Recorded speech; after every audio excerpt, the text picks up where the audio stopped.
So in the last video, we took a look at how to set up FLDigi. Today, we're going to look at setting up FLMSG and FLAMP. Stick around and we'll get right to it.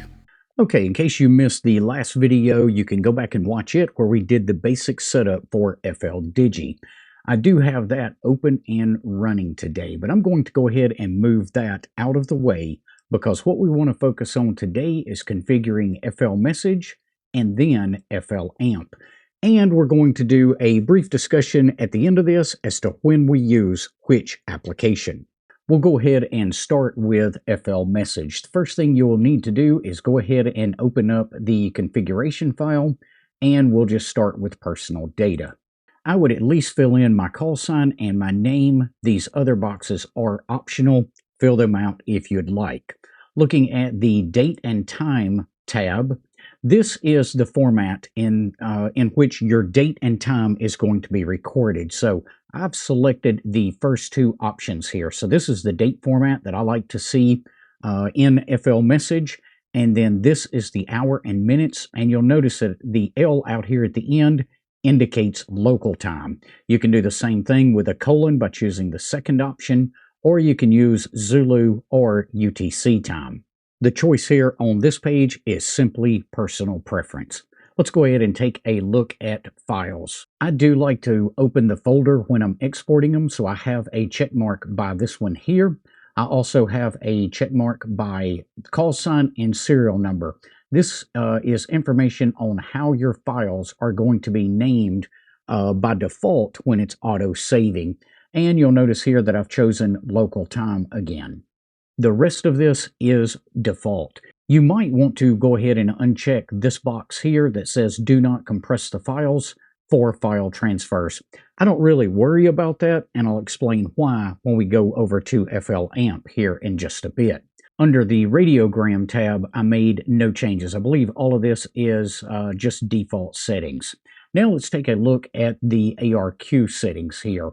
Leave these top sections as default. Go ahead and put a check mark here by notify receipt. And then down below that, I have a check mark by open the browser and change the modem with auto send.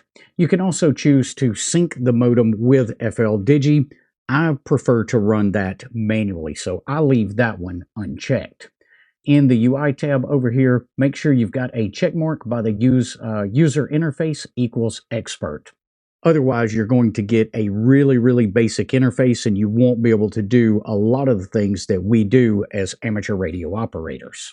Now that we've got the basic setup out of the way, it is super simple to send a message. First, choose the form that you want to work with. We've got everything from a blank form that just gives you this big blank box to type into, or you can go down and choose something like plain text that will allow you to address this to a specific operator and include other information like the date and time that the message is sent.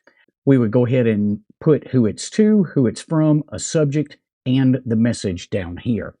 Once you've got all of that information filled out, I do select the modem that I want to use, the MT63 2KL, and then we can choose whether we want to compress this file or not. Most of the time, if it's a short message, trying to compress it will actually add transmit time. So you can see right here, right now, it's going to take 22 seconds to transmit this message.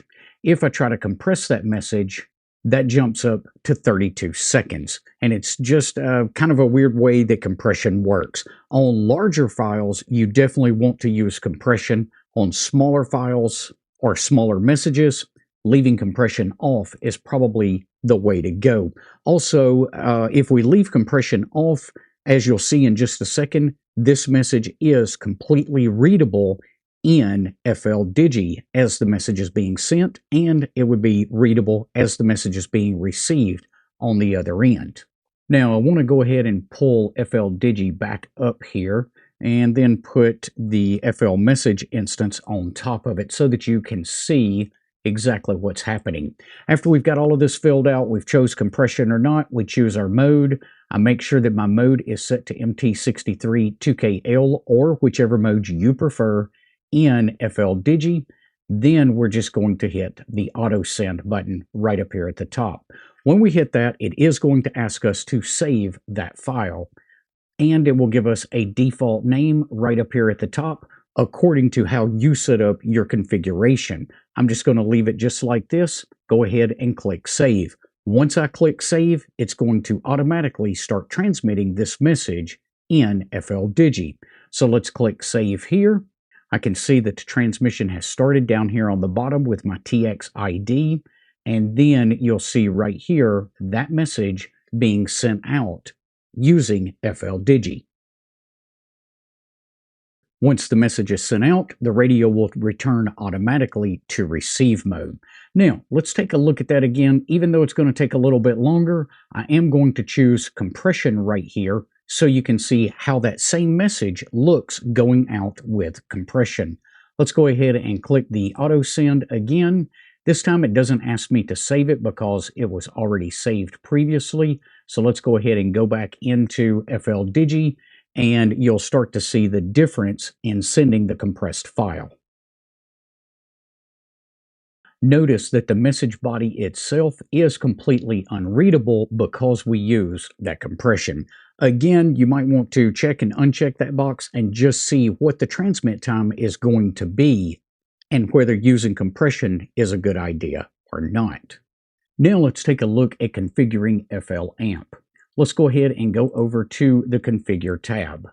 I've entered my call sign in the first box right here. Under Info, this is kind of whatever your group decides they want to put here. You could put your home address, you could put maybe which side of town you are on.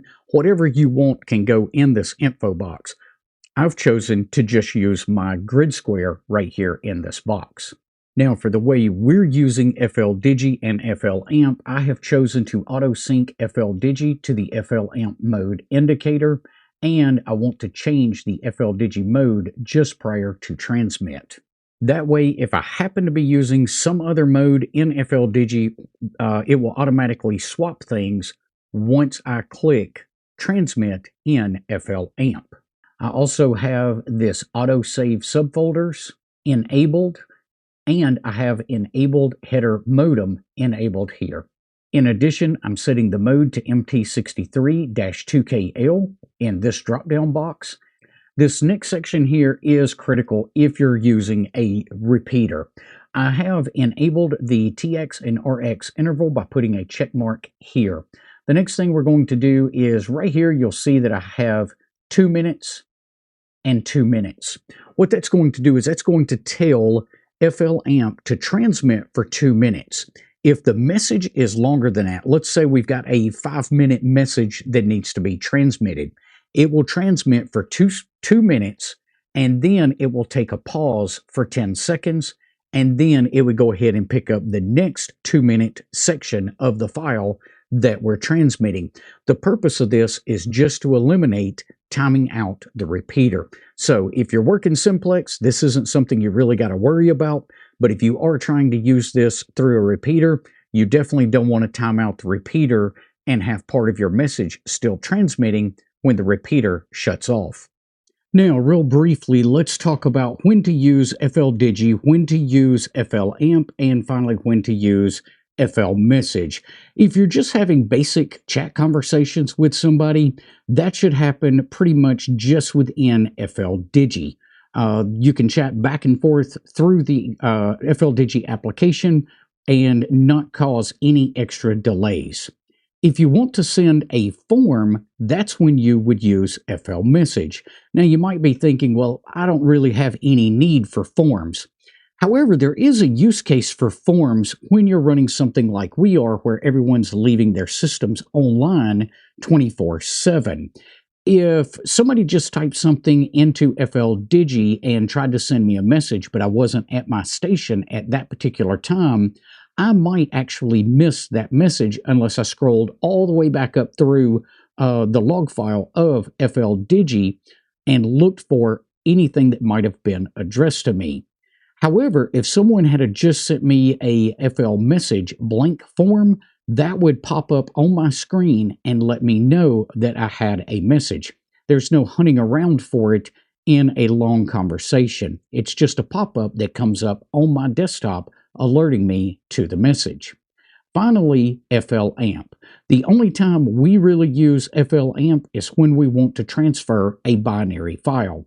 So maybe someone's got some documentation in a text file that they want to send over the air to everyone else. Then they can use FLAMP to transfer those files.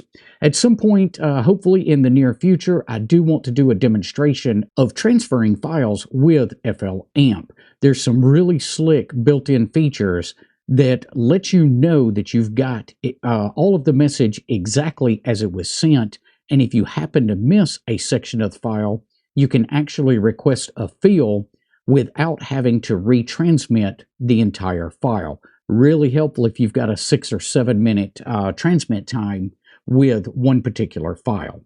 If you found today's information helpful, be sure to give us a thumbs up before you head off. We will see you guys on the next one. Until then, 7-3.